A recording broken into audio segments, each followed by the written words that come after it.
Bonjour et bienvenue! Aujourd'hui, je vais t'amener à découvrir sur quoi tu te bases intérieurement pour prendre tes décisions. As-tu déjà remarqué que certaines personnes sont très analytiques, d'autres foncent dans l'action alors que d'autres encore se basent sur leurs émotions et leur créativité? En fait, nous avons tous à l'intérieur de nous 5 fonctions principales qui influencent notre manière de penser, d'agir et de décider. C'est ce que révèle le tout nouveau test Neuroprofil de Neurosciences, un outil scientifique validé qui met en lumière tes fonctions dominantes et ton type de fonctionnement. Ensemble, pendant les prochaines minutes, on va explorer ces 5 fonctions et voir comment elles sont liées à ton cerveau, à tes comportements d'entrepreneur et quels sont leurs points forts et leurs pièges. Découvrons maintenant les 5 fonctions clés qui émergent de nos habiletés. Tout d'abord, la fonction imaginative. C'est la capacité de créer. Une personne imaginative aime trouver des idées nouvelles, proposer des solutions originales. Ses besoins fonctionnels, c'est d'avoir une mission difficile, des réponses directes. Ses buts, c'est d'être différent, être le premier, faire des activités nouvelles, variées et diversifiées, obtenir la reconnaissance des résultats, le pouvoir et le contrôle. Son obstacle d'apprentissage, c'est le doute. Ses styles de travail, avoir des idées tenaces et directes, quelque peu imprévisibles, délègue difficilement et il est rapide. Sa principale peur, être supervisé. Ses orientations dans son travail, c'est à l'encouragement social, les résultats. Ils créent leur propre environnement pour gagner. Ses motivations, le pouvoir et l'autorité. Retour d'informations et instructions directes. Reconnaissance du succès, mission stimulante. Ses comportements communs, impatients et nerveux. Ils parlent fort, mobile. La fonction imaginative est reliée au cortex préfrontal qui gère la créativité, la projection dans l'avenir et la pensée divergente. Un exemple d'entrepreneur, c'est un entrepreneur qui visualise un nouveau marché ou invente une stratégie originale. Ses points forts, il apporte l'innovation, il a une vision, il a la capacité à sortir des sentiers battus. Ses pièges, peut tomber dans le doute ou la dispersion, avec 1000 idées, mais peu de réalisation. Un autre exemple, dans un projet d'équipe, c'est souvent la personne qui lance les pistes créatives et réinvente les règles du jeu. Maintenant, la fonction affective, c'est la capacité de choisir en fonction de ses valeurs et de son ressenti. Une personne affective s'assure que ses décisions respectent ses convictions et son équilibre intérieur. Ses besoins fonctionnels, c'est d'être vu et entendu, être dans l'action, vivre uniquement dans l'instant présent. Ses buts, bien performer, s'amuser, avoir du plaisir. Son obstacle d'apprentissage, c'est la distraction. Ses styles de travail, avoir du temps, va au-delà de ses limites. Il va suivre le leader, il est énergique, axé sur la performance. Sa principale peur, manquer de motivation. Ses orientations dans son travail, les valeurs, l'action, concentration sur la performance. Ses motivations, rêver, le jeu, l'attention, être dans le moment présent. Ses comportements communs, il est énergique, athlétique, il parle souvent. La fonction affective est liée au système limbique, siège des émotions et de la mémoire affective qui influence directement la prise de décision. Un exemple d'entrepreneur a refusé un partenariat parce qu'il ne correspond pas à ses valeurs, même si c'est rentable. Ses points forts, décision alignée, il est authentique, inspirante pour mobiliser les autres. Les pièges, risquent de réagir trop émotionnellement ou de se laisser distraire par des désirs immédiats au lieu de la vision long terme. Un autre exemple, un entrepreneur qui choisit une collaboration humaine avant une opportunité purement financière. Maintenant, la fonction physique, c'est la capacité de produire, de passer à l'action. Ce type de fonctionnement aime bouger, réaliser concrètement, être dans le faire. Ses besoins fonctionnels, être accepté par les autres. Ses buts, convaincre et persuader, être populaire. Ses obstacles d'apprentissage, la maladie, ne pas se sentir bien. Ses styles de travail, avoir une attitude amicale, persuasive, une politique de porte ouverte. Il est motivateur. Ses principales peurs, c'est la critique, la solitude, perdre l'approbation des autres. Son orientation dans son travail, c'est une personne sociable qui intègre les gens dans son environnement. Ses principales motivations, c'est sa liberté d'expression, travail d'équipe et entraide.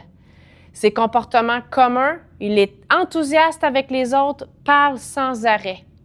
La fonction physique est associée au cervelet et au système moteur lié au passage à l'action et à la régulation de l'énergie.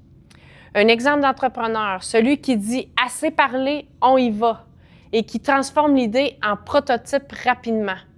Ses points forts, il est dynamisme, rapidité, efficacité, capacité à motiver l'équipe dans l'action. Ses pièges, risque d'agir trop vite, sans planification et d'épuiser son équipe ou même son énergie. Un autre exemple, la personne qui prend le lead pour lancer un projet sur le terrain dès la première semaine. Maintenant, la fonction cognitive, c'est la capacité d'analyser et de traiter l'information. Une personne cognitive aime comparer, comprendre, organiser et vérifier les faits avant de décider. Ses besoins fonctionnels, la sécurité, temps pour s'adapter, période d'orientation raccourcie. Ses buts, la capacité de choisir, l'approbation de la famille. Son obstacle d'apprentissage, c'est l'échec. Ses styles de travail, il a des valeurs fortes, il est réservé et prudent, patient, spécialisé, il est traditionnel et il travaille bien avec les autres vers un objectif commun. Avec une satisfaction liée à l'accomplissement des tâches. Ses principales peurs, perdre la sécurité de l'emploi, changement soudain. Son orientation dans son travail, il est orienté projet. Il contribue équitablement. C'est son esprit d'équipe. Ses motivations, processus et procédures claires, explications détaillées, la sincérité, les limites bien définies. Ses comportements communs, lent à prendre la vitesse. Il est calme, parle avec émotion. La fonction cognitive est reliée au cortex préfrontal dorsolatéral, impliqué dans l'analyse, la logique et la planification stratégique. Un exemple d'entrepreneur, l'entrepreneur qui lit tous les contrats, compare les chiffres et fait des projections avant d'investir. Les points forts, décisions solides basées sur des faits, minimisation des risques. Ces pièges peuvent tomber dans la paralysie par l'analyse. Attendre d'avoir toutes les données avant d'agir et manquer une opportunité. Maintenant, la fonction sociale. C'est la capacité d'interagir, d'influencer, de collaborer avec les autres. Ces personnes aiment convaincre, connecter et travailler en équipe. Ces besoins fonctionnels, ces responsabilités bien définies, des informations pertinentes. Ses buts, c'est d'être précis, construire un environnement structuré. Son obstacle d'apprentissage, c'est la peur. Ses styles de travail, c'est un connaisseur. Il est précis et critique, généralement introverti et perfectionniste. Tout doit être fait parfaitement. Ses peurs, c'est faire des erreurs, travailler avec ou sans des personnes incompétentes. Ses orientations dans son travail, il est axé sur la tâche, accent mis sur la qualité et le service. Ses principales motivations, c'est les procédures et processus standardisés, l'attention individuelle, l'assurance, responsabilité claire, outils de travail efficaces. Ses comportements communs, il peut être réservé, c'est une personne de peu de mots, regard interrogateur. La fonction sociale est liée au cortex préfrontal médian et aux neurones miroirs qui soutiennent l'empathie, la persuasion et la collaboration. Un exemple d'entrepreneur, celui qui bâtit un réseau solide, convainc des partenaires et attire les talents. Ses points forts, capacité à rallier, influencer et créer un climat de confiance. Ses pièges peuvent dépendre trop du regard des autres ou éviter de confronter pour garder l'harmonie. Un autre exemple, une personne qui fédère naturellement autour d'un projet et attire l'attention par son charisme. Maintenant, j'ai un petit exercice pour toi. Parmi ces 5 fonctions, imaginative, affective, physique, cognitive et sociale, laquelle te ressemble le plus? Et laquelle aimerais-tu développer davantage? En réalité, nous avons tous ces 5 fonctions, mais certaines sont plus développées que d'autres. La neuroscience nous montre que plus nous activons une fonction, plus les circuits neuronaux correspondants se renforcent.